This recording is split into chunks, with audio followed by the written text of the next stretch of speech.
My next witness is Catherine Arnold. Catherine Arnold.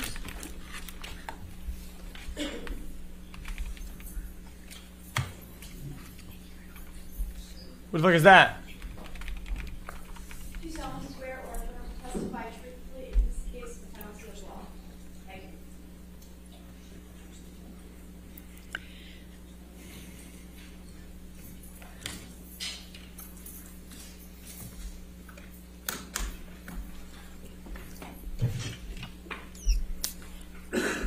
All right, yes, ma'am. Thank you. Will you please state your name for the record? Catherine Arnold. All right. And what is your profession? I am an entertainment industry consultant, and I also serve as an expert witness. Okay. And can you please tell the jury your educational background? Yes. So I've been in the entertainment industry for over 20 plus years. I started as an assistant at ICM, which is one of the largest talent agencies in Los Angeles that represents actors, writers, and directors. And I worked with the talent agent there. And then I also worked at William Morris, for William Morris as a script reader. So I was working on scripts that they were delivered and submitted to for their actors, writers, and directors. After that, I went into development of film and television projects for a company based in New York called the Maltese Company, which actually produced animated television shows and feature films based on Wall Street, animated product, like toys. And then I went to work with a company called the Guber Peters Company, and Guber Peters was, at the time, one of the largest production companies in Los Angeles. They did films like Batman and Rain Man, and Tango and Cash. They did TV shows like Witches of Eastwick. And there I was involved in the development of scripts. We worked with the studio directly in terms of what cast would be attached to the scripts and brought directors and talent to those projects. I then went on to work in, there's a lot. I went on to work in the independent film world as a film producer. So cool. I found the material, I would get the financing, I would get the cast and the director attached to the project. We call that packaging. And then we would go and obtain financing for that either through equity sources or international sales and financing and bank financing. And then I also went on after that. I produced 5 or 6 films with actors that you may know, including Salma Hayek, Vincent D'Onofrio, Kirstie Alley, Thomas Jane, Ethan Hawke. Absolutely not. And then I worked with a international sales and production company where I was the head of production, and I worked again on the development of scripts and the procurement of financing. So I worked in both the independent world and the studio world, meaning independently financed or financed by the big studios like Warner Brothers and Disney and Paramount and such as that. That's the bulk of my work in the entertainment industry. Did any of your films win awards? A couple of them did. So a couple of the independent films that I produced, one of them won, called The Coriolis Effect, won the Venice Film Festival in its category. And then I also produced another film that won the Heartland Film Festival Award. It's called the Crystal Award. Right. Sick, man. And what other video production projects have you been involved in?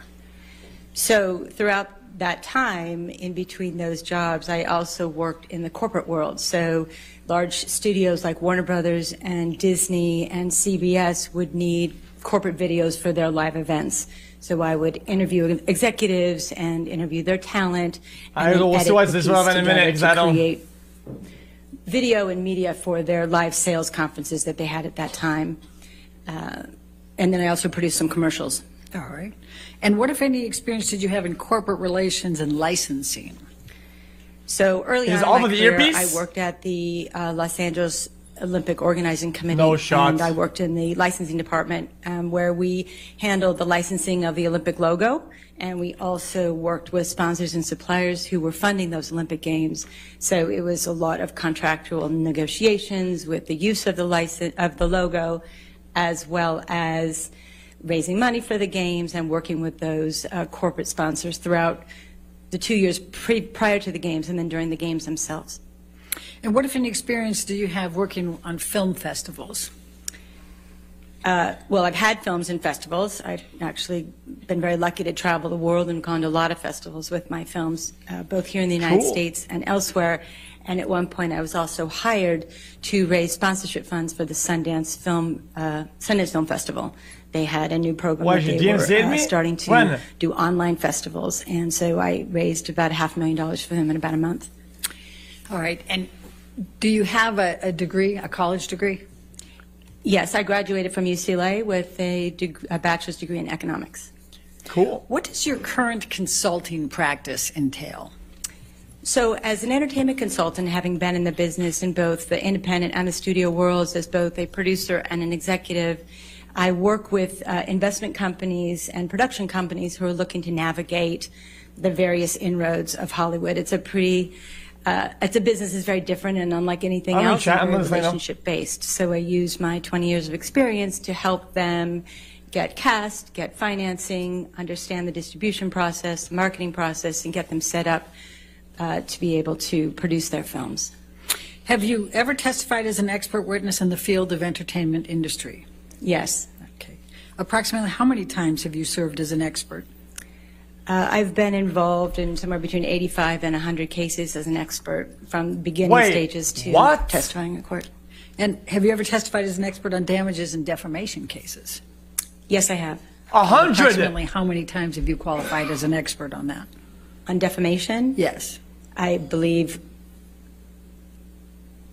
3 or 4 times. Okay. Wait, that's the final boss. Have you ever been admitted to testify as an expert on damages? Yes. Okay, and how many times have you qualified as an expert on damages?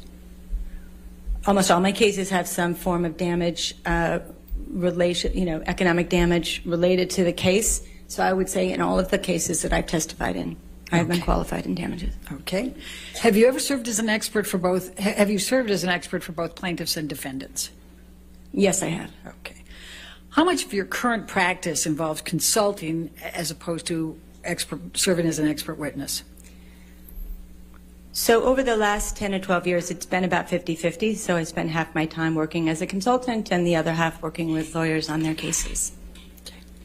Your Honor, I'm going to move to qualify Catherine Arnold as an expert in the entertainment industry, standards and practices, and related economic damages. All right. Any objection?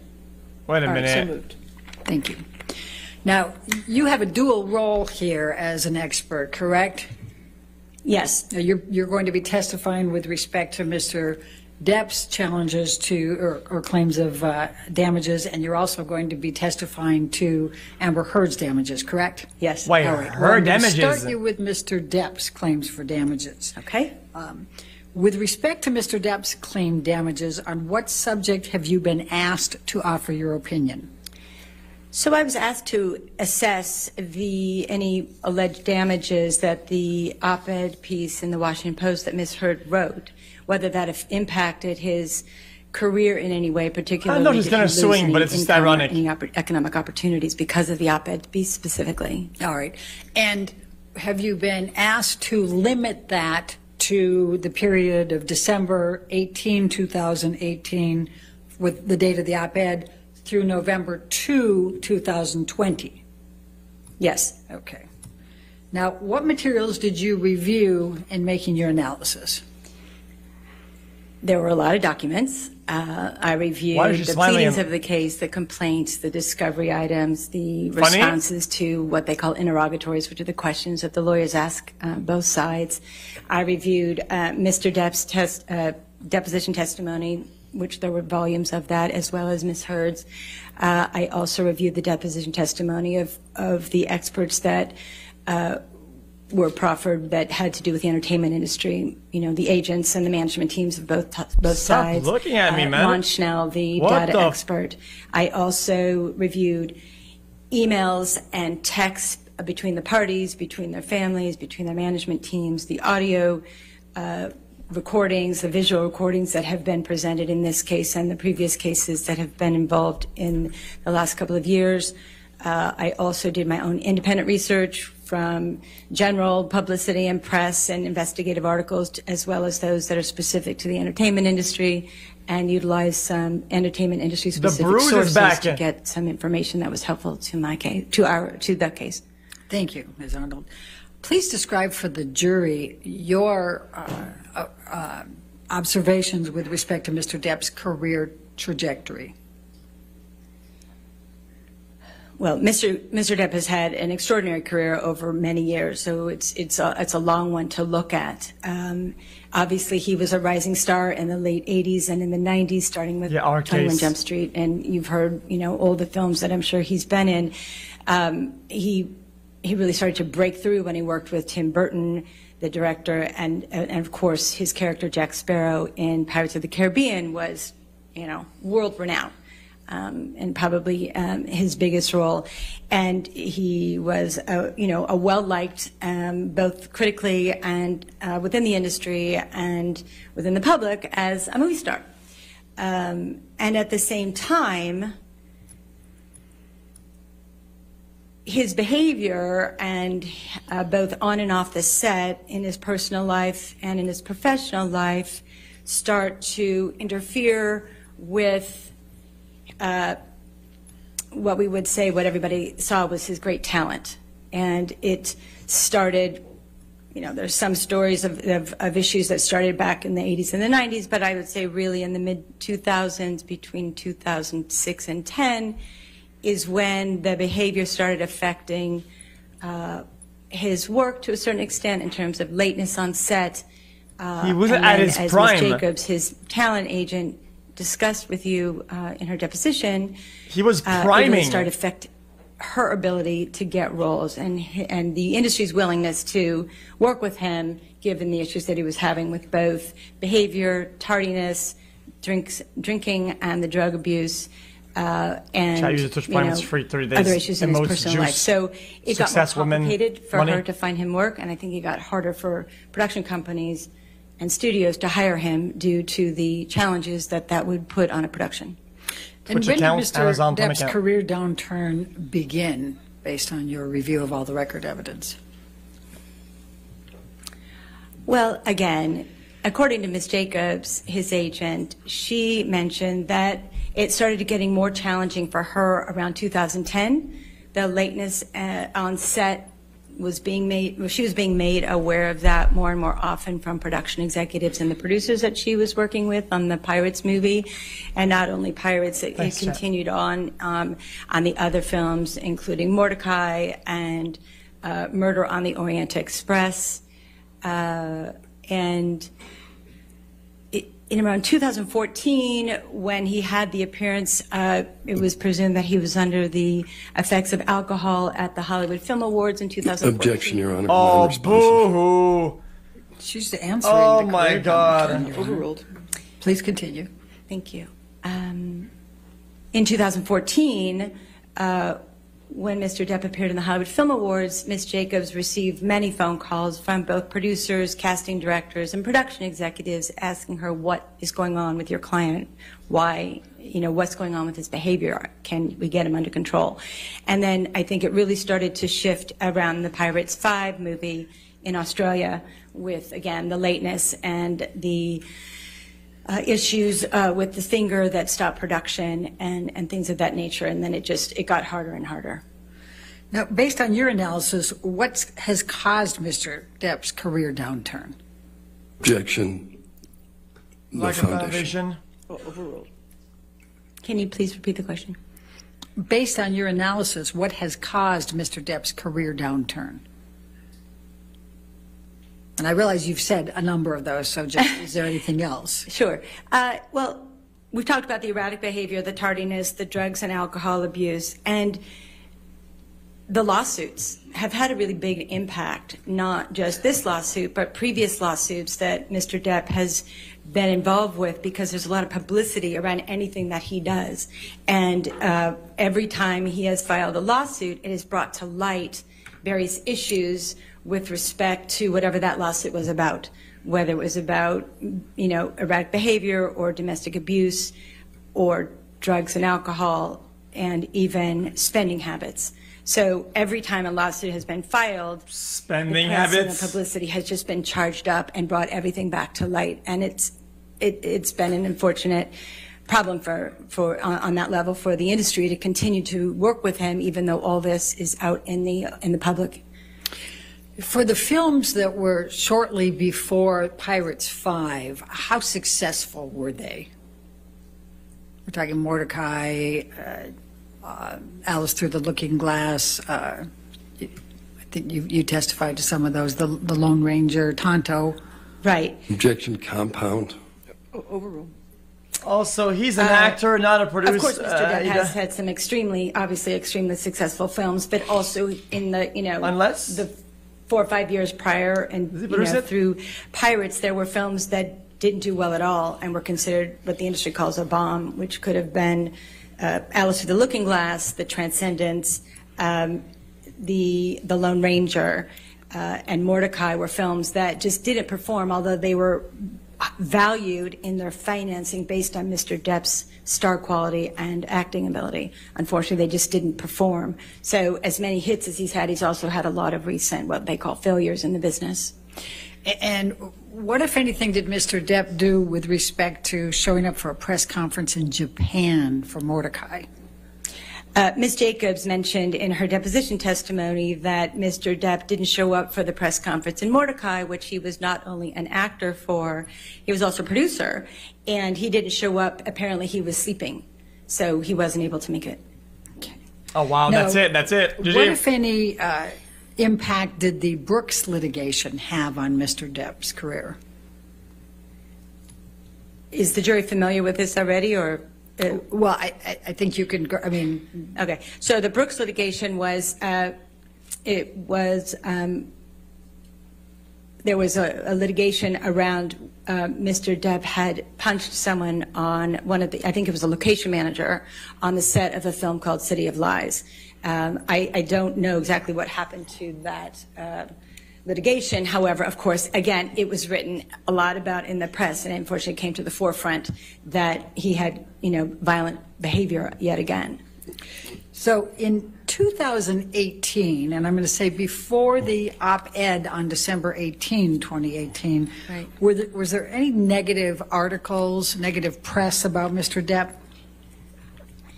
For quite a while, when you're a celebrity such as Mr. Depp, you're in the limelight and everybody wants to look at everything that happens. So after every movie or after every incident, there was usually press. But the ones that were more significant were the ones in the Hollywood, a couple of them in the Hollywood Reporter and one in the Rolling Stone. So in 2017, there was an article in the Hollywood Reporter where the journalist discussed, I think the article was called Pirates of the Caribbean, The Diminishing Returns of Johnny Depp.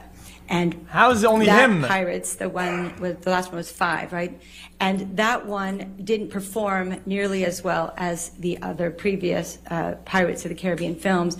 And there was some discussion that the character... Objection, hearsay, Your Honor. I think you could explain generally. Sustained. Okay. Let me ask you this. When was that Hollywood Reporter article on diminishing returns of Johnny Depp? That was in the spring of 2017. Okay.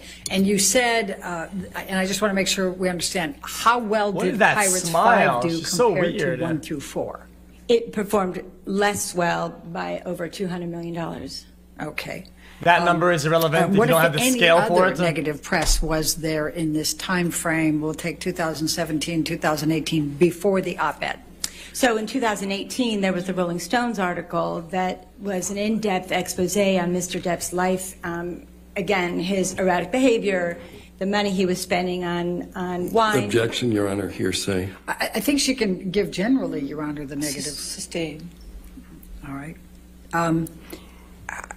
What, if any, knowledge do you have of whether Disney saw the Rolling Stone article?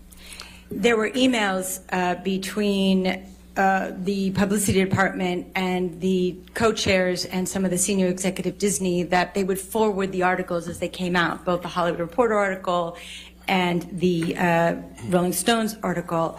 and they would make commentary. And Alan Horn, who is the one of the co-chairs of Disney, used the word sad. And I think one of the other executives used depressing, that their film star was now being shown in this light to the public in a Rolling Stones magazine. Action, hearsay. Wow, that's insane. All right. Was there any more articles about the Pirates of the Caribbean prior to the op-ed in December of 2018? There was an article in October 28th, the Hollywood Reporter, October 28th, 2018, where the journalist had spoken to two writers of the film, and they were talking about rebooting the franchise. She's entitled to rely on hearsay, and she's just giving the general. She's not approached. Oh my God. It's not that I'm mauling it. It's just because that accuracy is important. Like 200 mil can be not a lot if the movie is like billions and shit, right? Also, when your franchise is going to 5, Pirates 5, dude, you're bound to see a diminishing return at one point. That's just how franchises are, dude. That they're doing it because they like it. They know it's going to be good. At the same time, it's gonna running its course. They're trying to milk it. Everybody does that. It's like, how is that a secret of the trade? People milk it as much as possible when it's a big successful series, especially Disney. What about it? How can you judge the entirety of the movie's success based on the one actor? There's only so much he can do. The marketing, the funding, the brand, the health of the economy, the production, the budget, the people, the staff, the locations, the schedule. Like, there's the writing. There's thousands of things that could go wrong. So without saying what the article said, say what it's about. Okay. So in October 28th, the article was about whether the Pirates of the Caribbean franchise would be rebooted without... Overruled. Yeah, I'll fix the mic. I'm sorry about that. In the article in October 2018 was about whether or not the Pirates franchise was going to be what they call redefined without Johnny Depp. And that was regarding two writers that were on the project. Okay. And there was one other one I'd like to go ahead, please. So there was another article, there was an expose on the president and production. It was also in the Hollywood Reporter. And this is the one that Mr. Marks, Mr. Depp's expert, pointed to regarding the op-ed's impact on Mr. Depp's career. And the online article was, as Mr. Marks pointed out, published on December 20th of 2018. But the same article was in print on the morning of December 18th, 2018, which is the same morning of the op-ed. So that Hollywood Reporter article that Mr. Marks used to say... Objection, no foundation. Overruled. Please continue. Mr. Marks had used that article to show that Disney wanted to let go of Mr. Depp because of the op-ed, but it was actually printed in the Reporter the same morning that the Washington Post article was printed. So there's no way that the Washington Post article had any impact on what the Hollywood Reporter journalist wrote. So they were on the same morning. They were released simultaneously, interestingly enough. And the one that was 2 days later was the same article, just online? Simultaneously. Same article, just online, yeah. Okay, thank you. Now, what, if anything, was there about press in 2018 relating to The Sun and Dan Wooten and any litigation that Mr. Depp... Interestingly enough, she says it. So a lot of press was about the UK trial in the lawsuit that Mr. Depp brought against the Sun in the UK about the wife beater title that they used. So there was a ton of press around that, both at the time that it was filed and throughout as documents were being shared with the public, and then, of course, during the trial itself. Okay. And what is your understanding of when the article, the wife beater article, first appeared? The Sun, of course. I believe it was in July of 2018, about 6 months before the op-ed piece. And what is your understanding of when Mr. Depp filed suit against The Sun and Mr. Wooten? Again, in 2018, I believe. Okay. June, would it be? Would it refresh? Would it refresh your It was in recollection? the spring or summer. It was fairly shortly after the article, so it was long before the op-ed piece was out. Okay. And what, if any, impact did Mr. Depp's litigation in the Sun case have on his career? That was a really tough one on Mr. Depp's career because every allegation of abuse and every text, every email, all the audio, all the visual stuff was brought to light and made public. And so not only did the public get to see it, but the industry was watching closely. And it's hard for studios, especially a studio like Disney, who's family-oriented, be connected to a star that has texts about burnt corpses and violent behavior in video. So it was a big conflict for a lot of the people in the industry to how to navigate that if they're going to work with a star. And what, if any, impact did Mr. Depp's other litigation against Mandel and Bloom have during that time period? As I was trying to say earlier, every time Mr. Depp brings a lawsuit, because he's such a well-known public figure, the spotlight goes on him. So every time a lawsuit was filed, whether it was to his against his business manager, against his former lawyer, even when he fired his talent agent, it becomes news. And then everybody talks about what could have preceded that. Why would that lawsuit have happened? And then they look at the details. So again, the erratic behavior and the financial issues and the drinking and drug abuse was all part and parcel of every one of those, and it was brought to light yet again each time. What is your understanding of Mr. Depp's claims regarding Pirates of the Caribbean 6 and how that impacted? Well, Mr. Depp is claiming that he's lost money on Pirate 6, but Pirate 6 hasn't even been made yet, nor is there even a script that has been what we call greenlit, moved towards production. So I don't know how you lose something that hasn't happened. So What?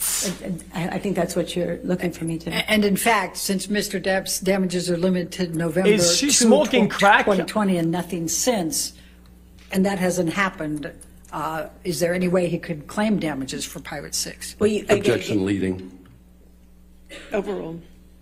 Again, you can't claim damages for something that hasn't even happened, whether he was in it or not in it, or was going to be in it, or might have been in it, whether it was 2018 or now.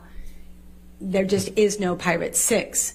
There's no Jack Sparrow. Have a contract even back in the day, 2018 or after that. No contract had been signed for a Pirate 6. It doesn't exist as we. Objection, as we legal today. conclusion. Sustain at the last part. How do you know he doesn't have a legal contract? Well, Ms. Jacobs said he didn't have a legal contract, and also his agents at CAA said he had not yet negotiated a contract for Pirate 6. And again, there is no script, so they haven't greenlit it, as we say. They don't have it cast or with the director yet. They have no. Based on your analysis, what, if Pirates. any, impact did Ms. Heard's op-ed have on whether Mr. Depp could claim a loss for Pirate 6? No Jack Sparrow. What are they going to do? And why do you say that? Again, No pirates? well, many things. The movie doesn't exist yet, so that's one. But even as important is that Disney, in their file for this trial, did not have the op-ed piece as part of all of the information they had read and looked about and discussed. The conversations of Mr. Depp not being in whatever new version of Pirates, the franchise that goes forward, those were in discussions long before the op-ed piece even came out. And there are other factors that Disney was considering: the lateness on set, the cost overruns that costs, which can go from hundreds of thousands of dollars to millions of dollars when you have crews sitting around for 2 to 4 hours, 8 hours, or even several weeks to a month when the finger incident happened. So on top of that, Mr. Depp is an expensive actor. He can earn between $20 and $25 million per movie plus back end. So it's very expensive. So when you put that all together, the rising cost of Mr. Depp as talent, the challenges that they had to keep it on They can budget afford because of this shit. his lateness and his tardiness and all the other allegations that would affect a brand such as Disney, right? Someone talks about a burnt corpse, does not It's necessarily Disney. coincide with the brand of Disney. So there were many problems. And interestingly enough, there was a lot of conversation at internally in the industry, or Objection, hearsay. She's entitled to rely on hearsay, Your Honor. Sustained. You can't say it's hearsay. All right. Please continue without saying what the discussion in the industry was. the Jack Sparrow character had been exhausted in terms of where it could go creatively. And I think the studio is looking for a way for it to renew the franchise, but not necessarily base it entirely on the Jack Sparrow character, which is where it had ended up the last couple of years. I wonder why. And evidenced by the lesser box office Oh of my Pirates God. 5 compared to the earlier ones. Right. And was there any article that came out on November 5, 2020, 3 days after the damages are cut off, relating to Pirates of the Caribbean and Mr. Depp's chances of being Jack Sparrow? I think they reiterated the fact that he was probably not going to be in the movie. Okay. Now, what impact has the op-ed had on Mr. Depp's career? That goes hand in hand? Very little. Hardly anybody even knew the op-ed existed before he filed suit. Okay. If anybody that I know, but certainly not Disney. Okay. And what impact has the op-ed had on Mr. Depp's Q scores? According to what I read of Mr. Alan Jacobs, an expert in statistical analysis, and from my own research on websites that are available to us, Mr. Depp's Q score, or if you're familiar with IMDb, which is Internet Movie Database, which is available to public and to the professional side, his Q score did not change dramatically. It was kind of in the middle of exactly the high and low of his Q scores overall. It was in the middle. It was at like 113, which is where it was a couple weeks before and a couple weeks after. So the op-ed didn't have any effect on his Q score, and that was reiterated by Mr. Jacobs in his deposition testimony. And then you testified in response to an earlier question I had that people, or that nobody seemed to notice the op-ed until Mr. Depp filed suit. Now, that was on March 1, 2019. Do you recall? Yes, that's when the lawsuit was filed. Isn't Why IND do you public say voting? that they didn't notice until then?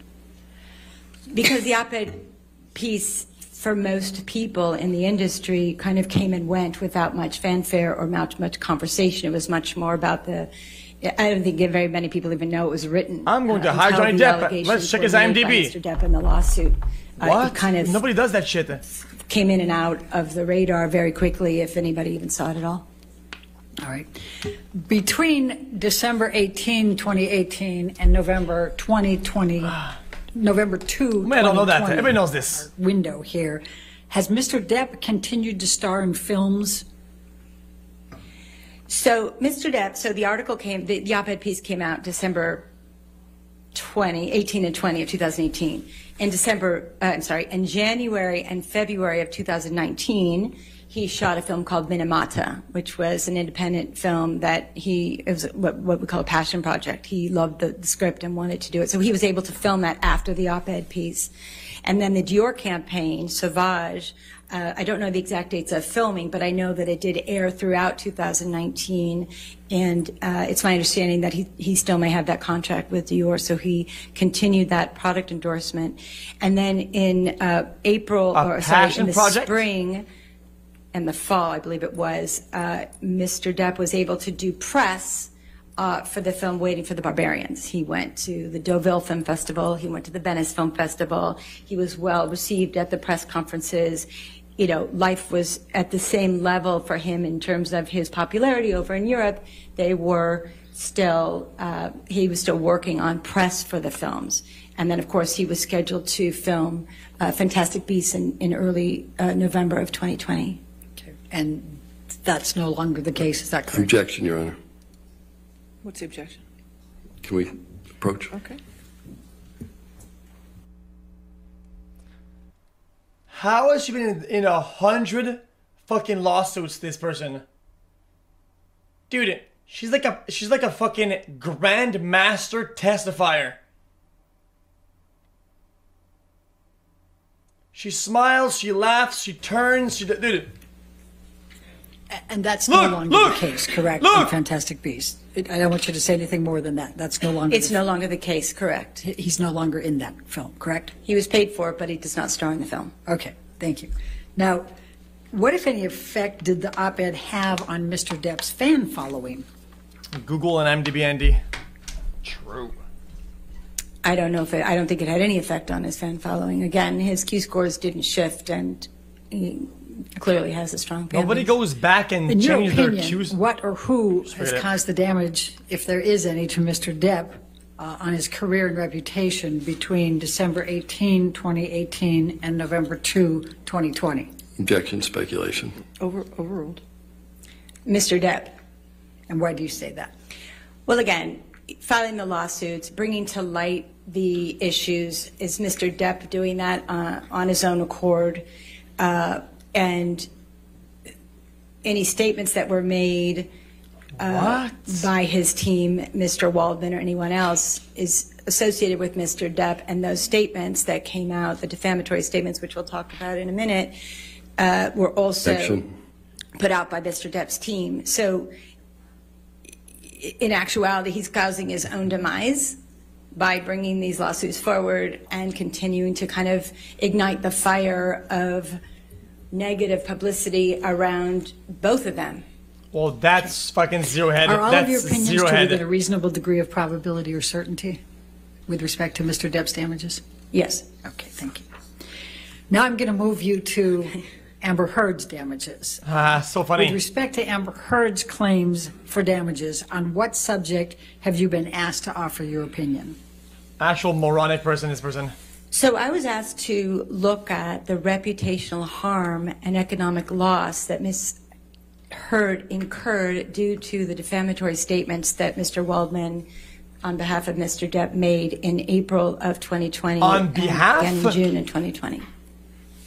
And what On materials did you behalf- review in forming your opinions? Again, many of the same materials that I reviewed for Mr. Depp's case, which was the deposition testimony, the pleadings, the that what happened? discovery, all of that was included, as well as expert testimony that was based on statistical analysis of negative social media campaigns that were created, as well as what happened. I talked to Ms. Heard's agents. I read their depositions. I talked to her publicist. I read her deposition. I talked to Ms. Heard herself to get a first-person accounting of what happened from her perspective after those defamatory statements were made. And then I looked at the, again, emails back and forth and texts back and forth with the studio, Warner Brothers, and other producers that the management team is working with to get Ms. Heard more work. Okay. Now, before I go into the questions that I'm going to ask, I'm going to go ahead and just kind of define this so that we're all on the same page going through it. The jury has seen the three defamatory statements. They're defendants 1245, 1246A, and 1247. And I'm just going to refer to them as the Depp/Waldman statements in asking you all these questions. Will you understand what I'm talking about? Yes. Okay, good. Please describe Amber Heard's career prior to the publication of the Depp-Waldman statements. So Amber's had a long career for someone who is not, is fairly young still. She was in over 50 productions, I believe including Aquaman and Justice League, but let's just say close to 50 productions. Well, certainly 50 productions before the defamatory statements were made. She had, a consistent working actor's career. Her agents were strategic as she started getting more work, that they wanted her to work with better and better directors, to have, the Danish Girl is a film that had a strong director and a strong critical acclaim. And then she went from that to getting Justice League, which is on the bigger budget, is the bigger scale movie, and then, of course, Aquaman and Aquaman 2. So her career was following a very nice, steady rise, and she was on the precipice of a meteoric rise with with Aquaman and Aquaman 2 prior to the statements. Was Aquaman a successful film in terms of box office sales? Aquaman was an extremely successful film. It made over $1 billion, and I believe it is the highest grossing DC comic film ever. Now, what, if any, accolades did Amber receive for her role in Aquaman? And I'm going to call it, sometimes I'll call it Aquaman 1 just to make sure we it's don't get because of her. confused. Right. She so popped in off. Aquaman 1, there were many emails from the director and the producer. She carried and it. Objection, She hearsay. carried She's so just hard. characterizing, Your Honor. She's not quoting them. Well, I don't know where it's going. I'll overrule at the moment. Thank you. So is it She got Aquaman or Aquawoman? emails from the director Who and is the the- producer stating that they loved her performance. and Objection, loved her work. hearsay. You can't say what the emails say, but you can summarize them or characterize them. Can you do that? Accolading emails of accolade from her, from the director and the producer. Objection, hearsay. Overruled as to that. Thank you. Okay. What type of press opportunities did kidding. Amber have prior to the Depp Baldwin statements? So the press really loved working with Amber. She was on the cover of many magazines after The Danish Girl, after Justice League, after Aquaman. She was the cover girl, I think it was, of Marie Claire or Elle in the UK. She had a cover story of a big magazine in Mexico, in Australia. They were, one magazine called her Woman of the Year, another one called her Role Model of the Year. So she got a lot of press. She did a lot of press, both in magazines, but also on the press tours and the press junkets that she did for the films. And were some of those California style, Marie Claire, Elle, Shape? Elle. Yes, there was a lot of them. Objection, leading. Overruled. There was a lot of them, so I'm not, don't remember all of them, but it was, GQ, Elle, Marie Claire, the big magazines, both here, the UK, Eastern Europe, in Latin America, and in Australia. Smiling And and what about laughing. after the release of Aquaman, which was December 2018? How was her press then? Well, the press tour was doing well, and they wanted to give her a lot more press. And I think up until the defamatory statements came out, she was on deck to do a lot of press. And then It's not irrelevant. Objection, no foundation. Overruled.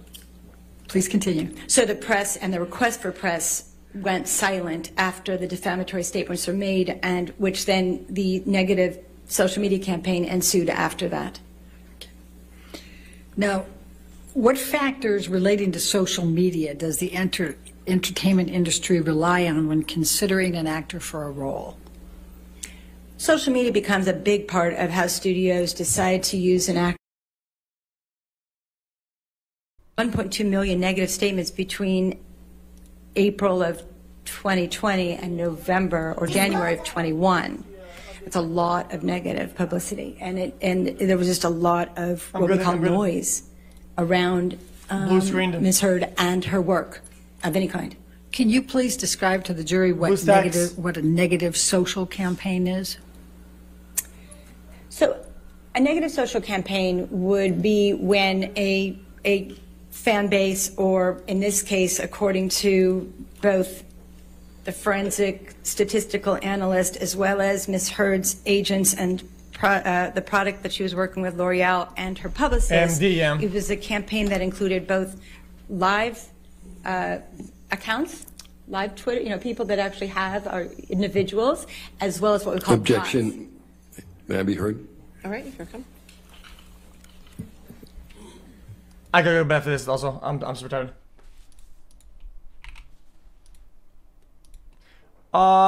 I just think that overall she's being a little bit dishonest for no reason.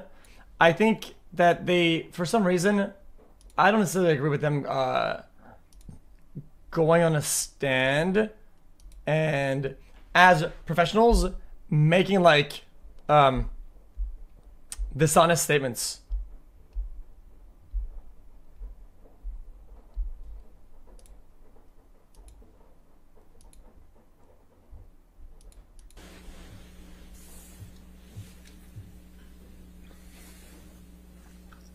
All right. Other than the bots, please describe the rest of the social media, the negative social media campaign. The bots. What's The it fan base was very energized by the Depp Depp. Yeah, let me just Is it ask Depp you- Waldman? I'm Yeah, sorry. There's a lot in my brain right now. It doesn't matter. Why don't I do this? Let me formulate a different question. How has the negative social media campaign been used against Amber Heard since the Depp Waldman statements? Great. So the negative campaign has been used both to, let's fire Amber off of Aquaman, to the product that she had an endorsement contract with was L'Oreal, the makeup. And every time that L'Oreal mentioned Amber Heard and the product together, they would get harassed. Her publicist company was harassed. Any kind of movie that she was related to or television project that she was related to got negative attention. So you're going to blame third parties? Even the charities that she was involved with were getting hammered, if you will, or bombarded by negative social media, which made it difficult to work with Amber on any level because negativity was brought to their product, service, or So you're going to blame film. the fans? Okay. And is that negative social media campaign ongoing to this day? Yes. Okay. And you were talking a little bit before, I think, about remove Amber Heard Engineering from approach. Aquaman 2. What were your observations with respect to that in connection to the Depp Waldman statements? Again, the statements, the social media campaign, whether called, remove Amber from Aquaman or, negativity for her relationship L'Oreal in didn't that drop her. film, it always tended to Disney use dropped words Depp. that were inside the defamatory statements. They became L'Oreal didn't drop her. hashtags. Right, so if it was said in the So blame in the the fans. defamatory It's statement, different than they blame the were often company. reiterated in the tweets and the posts. Okay. How difficult is it for an actor to repair this type of negative social media? Well, first of all, it has to stop. Very important to know. Okay, so once it stops, then an actor and their team can work slowly and patiently in both. Maybe it's press interviews, maybe it's relationship with charity, maybe it's a small role in a movie and they do well and they kind of rebuild their career. But it can take 2, 3, 4, 5 years or more to rehabilitate your career. But first and foremost, it needs to stop. It just needs to stop so that the consumer can get beyond it and then they can reactivate their career by doing their work again. Describe Amber Heard's reputation after the Depp Waldman statements. Well, the reputation, I guess, depends on who you're talking to, but in the public, it's been very negative. In the industry, they like her work, but they can't work with her right now, again, because every time her name is mentioned, the negativity flares up again. So it doesn't make sense for them to try to make a movie which costs millions of dollars. And Where's have a lot the of spine? negativity towards the film or the TV show or the product. So her world has been Fuck the fans. Fuck the silent outrage. in terms Stand up of and say, fuck you opportunities, guys. and even things that she wanted to work on are no longer available to her.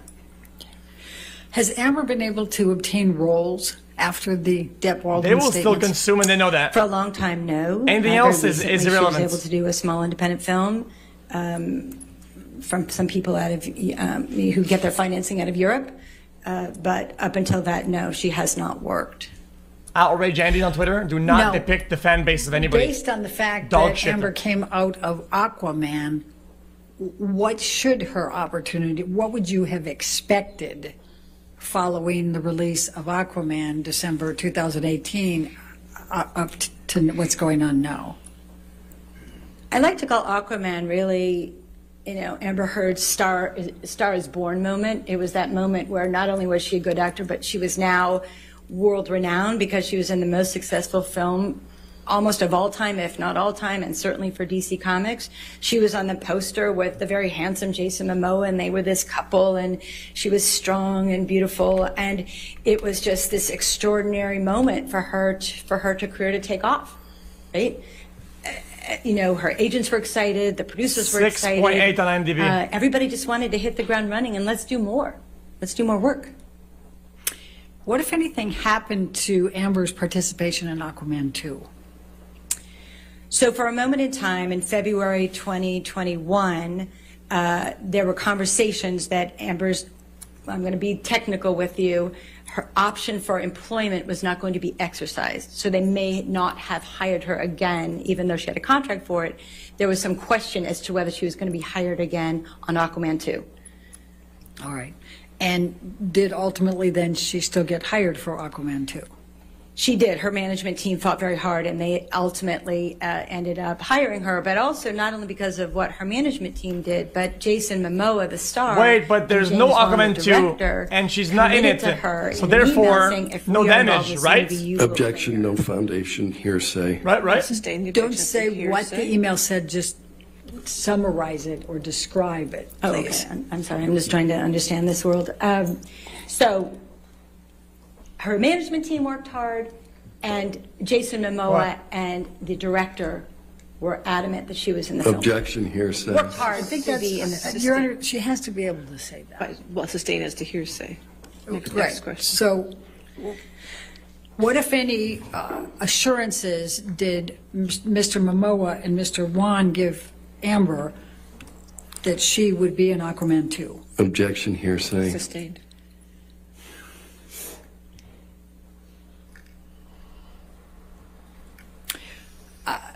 What, if any, are you aware of any chemistry issues between Amber and Jason Momoa from Aquaman?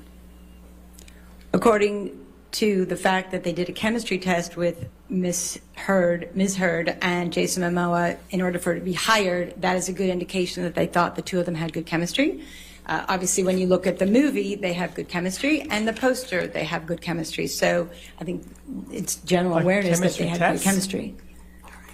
And what, if anything, would also suggest, poster? with respect to Aquaman 2, that Jason Momoa believed they had good chemistry? He wanted her in the movie. Okay. Objection, I think, hearsay.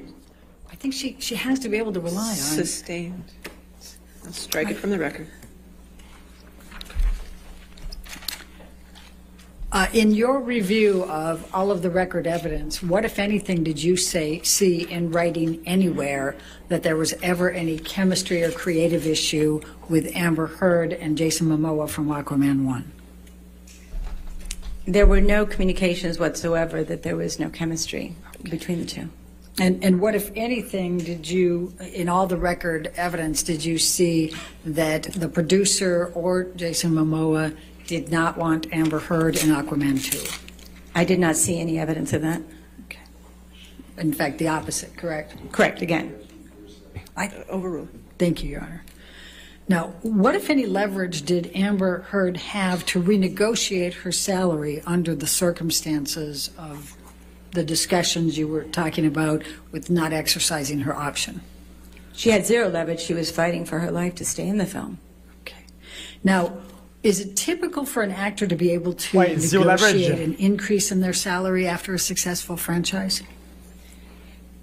So you may know this already, and so I apologize if you've heard it before. I don't know what's been brought to your attention, but in a franchise such as a potential franchise as Justice League and Aquaman, the customs and practice is that the studio will make an agreement with the actor that incorporates potential future films. So if Justice League does well, they want to know what they're going to pay the actor for the next one and the next one and the next one. And in those successive terms in the contract, the fee for that actor customarily goes up.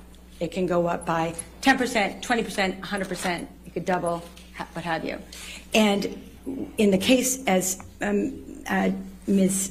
Kovacevic stated in her testimony, that in a successful franchise, that a movie that's made $1 billion, the actors' agents will go back and try to renegotiate that upcoming price tag. So if it was going to be X, they might want it to be 2X or 3X.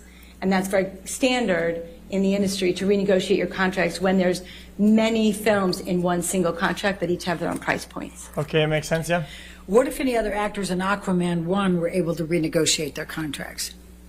Jason Momoa renegotiated his contract very significantly from Aquaman 1 to Aquaman 2. Do you know roughly how much more?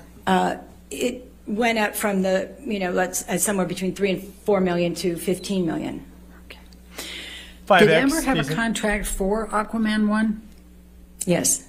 How much was she paid for Aquaman 1? Aquaman 1, she was paid $2 million. Okay.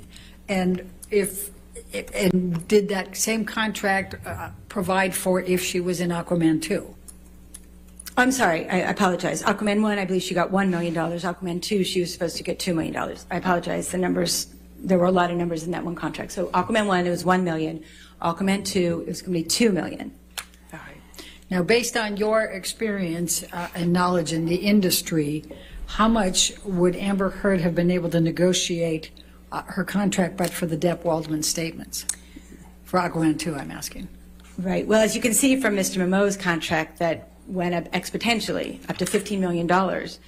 Ms. Heard, I don't know if she would have gotten $15 million for the movie, but she certainly could have increased it by $1 or $2 million or even doubled it. So if it was 2, it could have been 4 or even 5 or 6, depending on the enthusiasm if it had just rolled from Aquaman 1 to Aquaman 2 without any of this negativity that was created by the Wall. Counter suit for $100 million. What, if anything, happened to Amber's role in Aquaman 2 after the Depp Baldwin statements? It was diminished. Oh no. Now, why would Amber have been featured more prominently in Aquaman 2? Objection, no foundation. It's only a foundation. Okay. What usually determines, People are consume you able Aquaman to because it's Aquaman. speak to whether But the Amber movie is dog should shit. have been or would have been more prominently featured in Aquaman 2? Well, a couple of things. I'm trying to get your foundation. Are you able to speak to that? Yes. Okay. And please tell the basis of that and then your opinion. So there's two things. When two actors do well in a romantic relationship and, they get married or they're going to have a baby, you want to follow that through, because part of what did well in Aquaman was not only the action sequences, but to have a strong female character having a relationship with a strong male character, it's very empowering, right? So that was working for them in the first place. The poster of Aquaman that went around the world was, one of the main posters was of the two of them together standing proud and strong. Right, being that couple. And so naturally, as you go and develop scripts in the industry, you want to follow on the things that are working. And according to Ms. Heard, when she read the first script for Aquaman 2, she had a strong romantic arc for the entire film. And then she also got to do some great action sequences at the end of that storyline in that script. So she was featured predominantly throughout the script of Aquaman 2 when she first read it. All right, and then what happened? Well, she didn't hear anything, so she wasn't getting the scripts when her colleagues were getting the scripts. She heard that through her agents. And then when she got the script, it was pared down from the first script dramatically. They had her in the hospital very shortly in the first part of the movie called Act 1. They had her in the hospital, and they pretty much had her in the hospital, and then she was going to do this action sequence in the end. She trained 5 hours a day for several months with a trainer to do this big action sequence. And then when she got to set, two things happened. One, the costume designer said, I don't know what happened to your role. It got diminished. Objection, hearsay. Sustained. All right, go ahead with the second one. That's all right. And more importantly, though, this big action sequence that she was going to do at the end of the movie in the third act was cut out, and they took it away from her. So it was radically reduced from what it was in the script and what she even trained for while she was preparing for the movie. And what, if any, changes were made to the storyline? I haven't seen the movie yet specifically, so I can't really speak to that yet. All right, and when you say she was in the hospital, what do you mean by, was she injured in the first scene? I believe that in the first that act the of the poster? movie, What is she this was shit injured then? somehow or has something to do with the baby. I don't know exactly. I'm just going with what Ms. Heard told me about, was that she ends up in the hospital early in this new Aquaman 2 movie and doesn't really come out till the end to kind of wrap things up. But all of the interactions with Momoa's character and certainly the action scenes were taken out. Okay. How has Amber typically been involved in promotions for her films? As we talked about earlier, actively involved in the press and the promotion, whether that was on the press junkets, what we call when they tour the world and the actors tour together and answer questions from the press at various screenings and film festivals. And then also she was, on the cover of magazines, usually after her movies, especially after Justice this is the League. one. And how was the promotion of Aquaman 2 affected by the Depp Baldwin statements? Amber has not been involved in any of the promotion that's been done to date, or very little, particularly in a teasers that I've seen. We call, short little films about the making of and so forth. She's not featured in them. Prime. And also, very specifically, there was a big event that Warner Brothers put on during the fandom. I think it's a DC fandom event, which is a big kind of like Comic-Con style event. And they invited all of the actors, or the majority of the actors that have strong roles in film, to participate both in the posters and the artwork, and also participate at DC fandom. And Ms. Heard was not invited to either be in the poster or be at the event. And in fact, they told her she cannot come. Now, can this hurt Amber's career, not being allowed to be in any of the promotional materials? Absolutely. It means that nobody knows about her. She doesn't have the same part in the film. It's not going to take her on to her next movie. She's not being associated with the tremendous amount of promotion that's going to be made for this, movie that everybody's looking forward to see. So she's not a part of it because of this negative campaign. How have the Depp Baldwin statements affected any other films or TV project promotions for Amber? So prior to the defamatory statements, but either around the, after or around the time that Aquaman 1 came out, she was in the TV show called The Stand. It was based on a Stephen King novel. So big book, going to be a big TV show. And again, Ms. Heard didn't do any press or promotion for that for the same reasons. And what, if any, plans were there to have Amber Heard on the cover of LA Style relating to Stand before the Depp Baldwin statements? Right. So Ms. Heard was in, and they had done an article about her participation in this TV show, The Stand, the Stephen King novel related TV show, and they were going to give her the cover picture and cover story, and they took that away. I don't know if the article existed, but they certainly took away the cover picture and the cover story. Okay. How have the Depp Baldwin statements affected press requests for Amber? There aren't any. So yes, they affected it because there used to be a lot of press requests, and now there aren't any. Has Amber Heard obtained any roles since the Depp Baldwin statement? Again, for many years, no, for a good period of time, or a year and a half, 2 years, until she got this small movie called Into the Fire. Okay. Has Amber obtained any studio movie roles since the Depp Baldwin statements? No. How, if at all, have Amber's philanthropic opportunities been affected by Depp Baldwin statements? Again, she had some passion projects. Prime, she was invited to do some charity work, and she also had her own passion projects. I'm not a big milestone guy, but it's going to affect man. To travel for, but they decided it wasn't going to be a good idea because every time she appears anywhere, the social media negativity campaign starts up again. So she hasn't been able to do any of her charity work. Come on, chat. What is an endorsement? Plug it in. So an endorsement is when an actor associates themselves with a product, either for print promotion or commercials, like charity. Jennifer Aniston doing the water, or Matthew McConaughey doing the car commercial. That's a product endorsement. He's paid to say that the product is good and be associated with the product. How important are those endorsements to the actors in the entertainment industry?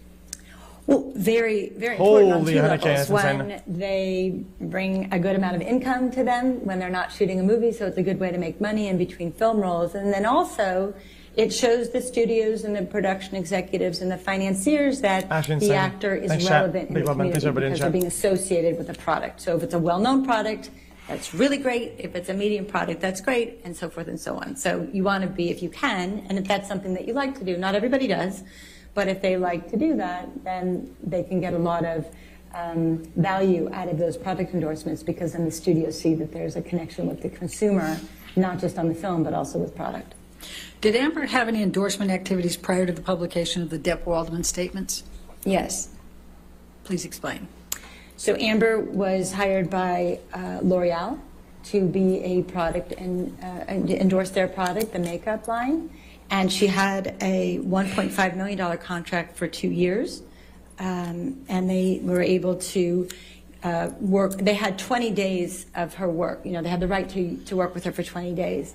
And she started the work, and then when the defamatory statements came out, they essentially put a pause on working with her. So they no longer brought her to photo shoots, they no longer had her do public events for the product, and basically said, we love you, but we can't work with you right now because it's just too much. Objection, hearsay. All right. Did she still get paid though? I'll sustain the objection. Next Okay. question. Have the Depp Baldwin statements affected that deal in any way with L'Oreal? Well, they put it on pause and haven't done any of the work, so she's not out there in the public eye related That to is the product. not what she asked. And they have decided to continue working with her at some point once, as I said, this all quiets down, this trial is over, and hopefully the negative campaigns will stop. So they extended her Give contract, Chen but they did not pay her a for that badge in extension. chat and see what happens. And has Amber been hired for any other endorsement deals We since haven't the done Depp badges in Baldwin a while. statements? No. Now, did you assess Amber's losses as a result of the Depp Baldwin statements? Yes. What did you do to assess those? Well, first of all, I looked at Amber's career directly, so I wanted to see, as I said earlier, she worked consistently, and then she was on this kind of very large upswing with the big movies, Justice League and Aquaman, and all of that, and The Stand with the Stephen King project. And then it stopped, right? So her work stopped. And then I looked at other actors that kind of grew up at the same time frame, grew up meaning they started their career and had the same time frame to start going from the smaller projects to the well-known director projects to the big movie projects. Oh my God, and I so looked dumb. at those actors, and I then saw, after they had their Stars Born moment, if you will, I wanted to see where their careers went. So I looked at several actors to see, including Jason Momoa, her co-star, to see what happened in their careers after such a successful film as Aquaman came out. And why did you use that method of analysis? It's a very common methodology in the entertainment industry to work with what we call comps. I think Ms. Kovacevic even used that word comp. So with films, you try to find comparable films. With actors, you look to see comparable actors. So you can it's not a distinct actual, this is going to happen, but this is the probability with a reasonable certainty that with the right management team that she had and her acting ability and her looks and the press that she was getting and should have continued to get, that her career would have been similar to these other actors. Have you used that method in other Surely. cases in which you've been an expert on damages? Yes, I have. Who did you select as comparable actors for your comparison? Well, I wanted to look at actors that were in superhero films that had done really well at the box office. So I looked at Jason Momoa, her co-star. I looked at Gal Gadot, who is in Wonder Woman. I looked at Ana de Armas, who was in Blade Runner? Thank you, Blade Runner. I looked at Zendaya, who was in Spider-Man, and I looked at Chris Pine, who was in Star Trek and also Wonder Woman. About the similar age range, all attractive actors, all with good acting skills, all able to do stunts. So there are not that many actors to look at who do superhero characters. So it was a small pool to work from, but I took a wide range from those actors, both men and women, to see what could potentially happen to Ms. Heard's career. Do you consider all of them to be identical for purposes of measurement? Well, absolutely not. I mean, no two actors are identical. You can only look at that within a range of characteristics and work history, management team, and so forth. And we've heard from Mr. Banya. Did you review Mr. Banya's Q-score analysis regarding the comparables you used? Yes, I did. And what, if any, opinions I have to say, you but this formed is when just reviewing Mr. Banya's play stupid analysis games, regarding the win comparables stupid you prizes. selected? Sorry. So Mr. Banya looked at calendar years to assess what happened in December of 2017 or 18 or 19, what happened in June, what happened in a very specific time frame, which works on some statistical analysis. But when you're talking about actors and their relationships to Q-scores are related to the actor's viability in the consumer's mind, if you will, how well known or how much they're coming up in conversation. And so Mr. Banya did not look at time periods of the actors that I compare them with to the film when it came out, so like right after the success of their big film, what was their Q-score, but moreover, he just looked at them in a year range. So it doesn't coincide from actor to actor just because you look at it over time. You have to look at it specifically after each of those individuals box office success with a particular film, you look at the Q score high or low during that, and then you look at how low it drops, say, a couple months afterwards, and then if it comes back up, if they have another film or another event that brings them into the Top right limelight one. again. So it's not about time, it's related to a specific activity or event, and he did not do that. Okay. What did your comparisons show in terms of films that those actors had been in since their breakout roles? I'm talking about the comparables. In terms of their, I'm not quite sure I understand. Well, what happened with these other actors How after many? they had their Unrelated to Q scores. Right. Oh, okay, sorry. So all those actors' careers, the ones I mentioned, they all either were a steady rise or even a meteoric rise in terms of where their career went after their Stars Born moment. And they got some other good films, and maybe they got another film that performed extremely well. So it was a range, but they all were on an upward trajectory without a doubt. And what does this mean for Amber? With a reason, I mean, the way that the kind of industry works is usually, unless there is a force majeure or some really negative event, her career should have followed that same upward swing in about the same time frame, give or take 6 months to a year.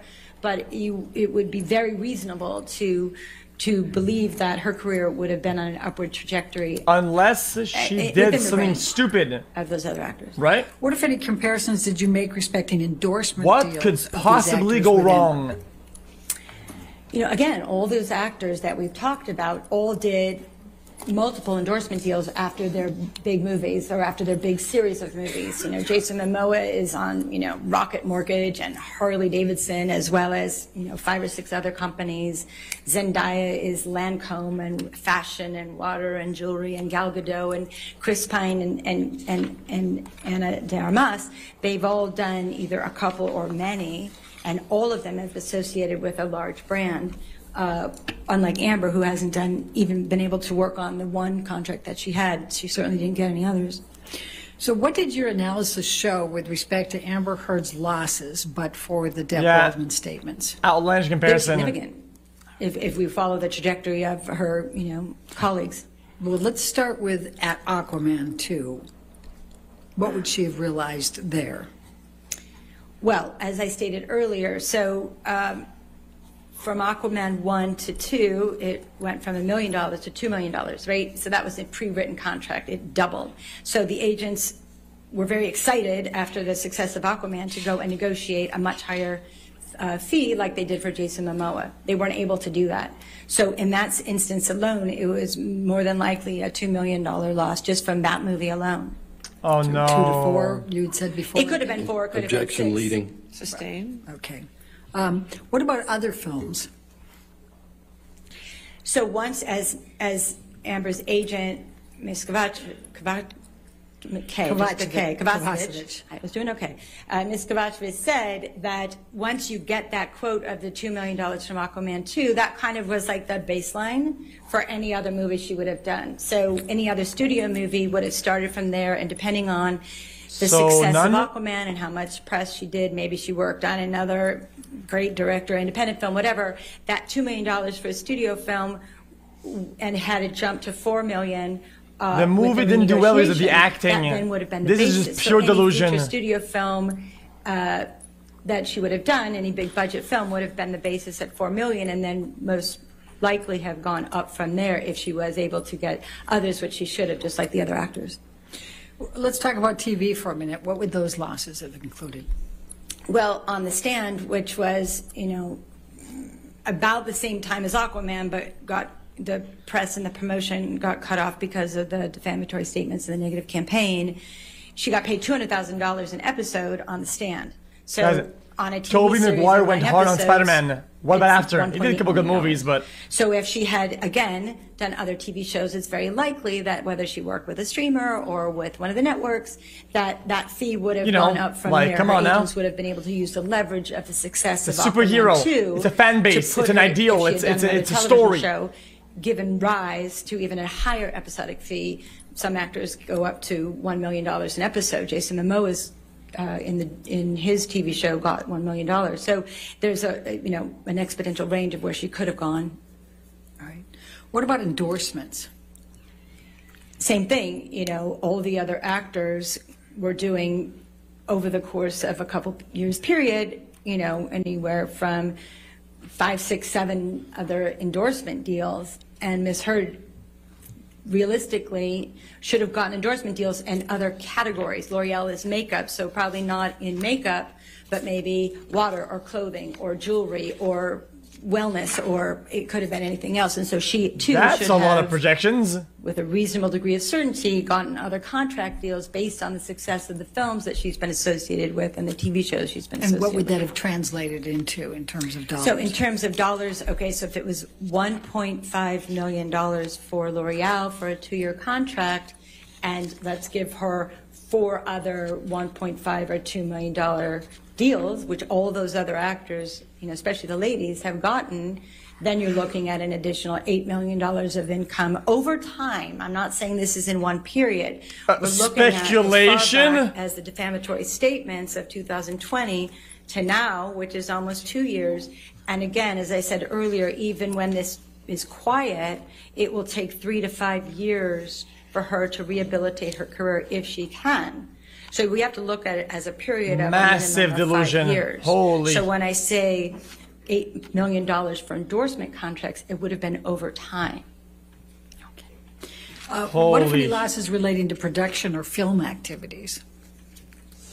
Well, again, these other actors that we looked at, and there's a wide range of them. Some of them did bigger films and some of them did gigantic films, but it is very reasonable to assume that once you are in an Aquaman style film, you'll either continue to do those, right? Some of these franchises, as we know, go 4, 5, 6 films, or she would probably have been in another studio film that had nothing to do with Aquaman. But again, so over the course of 5 years, it's very reasonable to consider that she would have been in at least 1 film a year at a minimum of $4 million, because that's What a her crazy price would turn of have been events had for she one renegotiated. And virtue it's important to signaling note that dog in shit her op-ed Justice article. League contract, if there is a Aquaman 3, her price is set at $4 million.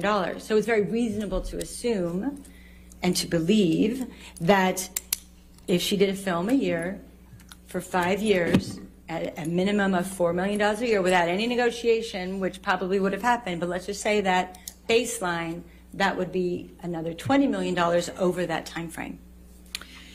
What, if any, opinions do you have about Amber Heard's earning power over time? That it would continue to rise. It's customary in the industry, as I've talked about earlier, that the negotiations, especially with her agents at William Morris, her fees would have gone higher. So I'm just using the baseline without any ability to foresee in the future that I already know she got negotiated for $4 million from Aquaman 3. So if we use that as a baseline minimum, but it very well would have gone up had her agents done the work that they wanted to do. Oh, wow. So combining all of these opinions and calculations that Surely. you've had, what, if any, range are the losses you are estimating for Amber Heard but for the Depp Waldman statements? Right, so again, it's really important that I looked at, and hopefully you understand this, that it's over time, right? So let's just say a minimum of 5 years that we're going to talk about these losses, and it could be more, Wait. but at minimum, if you look at the film, How many? the television, and the endorsement contracts, it's very likely that Ms. Heard should have earned between $45 and $50 million over that time period. Are all your opinions to within a reasonable degree of probability or certainty? Yes. All right, thank you The very much. L'Oreal deal was 20 Going to days. take our afternoon recess, She ladies says, and gentlemen. okay, Do not do this any outside lady research. is Do not discuss this off case with her anybody. rockers. What the fuck, dude? Yeah, you can step down. That's fine. I'm sorry. No, that's okay. That's all right. I appreciate it, ma'am. Go ahead. This minor court is still in session.